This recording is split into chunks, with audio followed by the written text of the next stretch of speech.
President Obama, we gather here today in the midst of nationwide turmoil, trying to address an issue that has been present throughout history, the fight for human rights.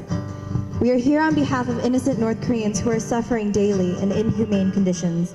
Although America evidently continues to struggle to fight for the protection of human rights and equality, we as a nation have a voice to speak for ourselves and fight for what we believe is right or wrong.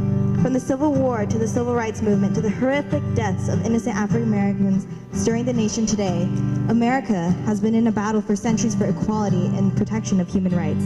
The difference between the Americans and North Koreans, however, is that we Americans are able to take a stand and advocate for the things that we support and bring upon change to create an even better nation. We are a nation that strives to represent the people's opinions and to fight for individual rights. We, the Korean Church Coalition, have assembled here today to bring light to the nefarious deeds committed in North Korea, the executions, the draconian control of the government, the extreme state of poverty, and the paucity of human rights. We have been successful in passing multiple bills in favor of the North Korean refugees. However, close to no action has been taken implementing the bills passed. We stand here today hoping to save millions of lives in North Korea. As a nation built upon a foundation of freedom, justice, and liberty, I believe America has the power and ability to alleviate the sufferings of the North Koreans living gut-wrenching lives and experiencing what no human should have to endure. Let us take action today and continue being the voice for the voiceless. Dear President Obama, my name is Sophia Song and I'm here with the Korean Church Coalition in front of the White House to be the voice for the voiceless 20,000 North Korean orphans in China who have no voice of their own. These are my blood-related brothers and sisters and I'm here to be their voice. Mr. President, my name is Rachel Kim and I am here with the KCC to be the voice for the voiceless North Korean refugees living and hiding in China.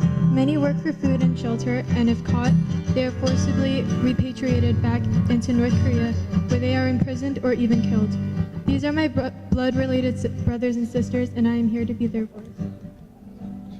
Mr. President Obama, my name is Jason Hong, and I am here with the KCC to speak on behalf of the voiceless North Korean orphans who are waiting for the North Korea Orphan Adoption Act to be implemented so that they can come to America and be adopted by waiting American parents.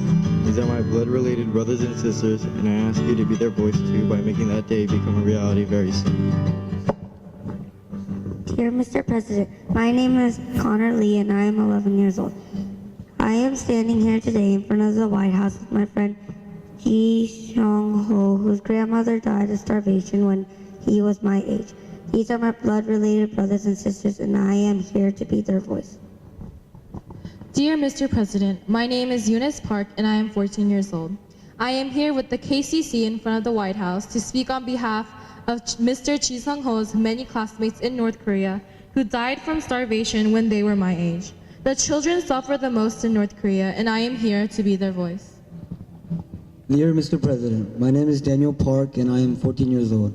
I am standing next to Mr. Ji Sung-ho, who lost consciousness from hunger while jumping from one train car to another and lost his left hand and foot, got severely injured. When he was 12 years old, he underwent surgery without any anesthetics, and I cannot imagine a 14-year-old like me going through all that. These are my brothers and sisters, and I'm here to be their voice. Good afternoon. My name is Stephen Lim, and I'm speaking here today in front of the White House again, my voiceless North Korean brothers and sisters. Over the past few years, we have passed legislations that would improve the lives of our North Korean brothers and sisters. These legislations are the North Korean Human Rights Reauthorization Act of 2012, North Korean Child Welfare Act of 2013, and the North Korean Sanctions Enforcement Act of 2015. We are so glad that these legislations have been passed. However, even though these legislations have been passed, they have not been fully implemented. Without the implementation of these legislations, our North Korean brothers and sisters cannot benefit from the effects of the legislation. North Korea is a basic human rights issue. Look at the situation that North Korean refugees have been and still are facing. After making an extremely dangerous escape to China, their freedom and shelter as an asylum seeker is not granted. Amnesty International states that China considers all undocumented North Koreans to be economic migrants rather than asylum seekers and forcibly returns them to North Korea if they are caught. North Korean refugees then face the possibility of executions sometimes publicly if they are repatriated. The North Korean Sanctions Enforcement Act encourages North Korea to stop caring more about their nuclear arsenal than their people that make up their very own nation. It also tells the North Korea to stop their atrocities against human rights. If these pieces of legislation are fully implemented, we can definitely improve the lives of the suffering and innocent North Koreans. Every second we do not press for the full implementation of this bill can mean more North Koreans that we are unable to save. This is not an issue to be cast aside because it has been going on for so long, but an issue to be resolved because it has been going on for so long. Mr. President, please push for the full implementation of these pieces of legislation and stop North Korea's atrocious acts. We hope that our brothers and sisters in North Korea will soon receive the help they need from our government, who has always taken a stand for the weak.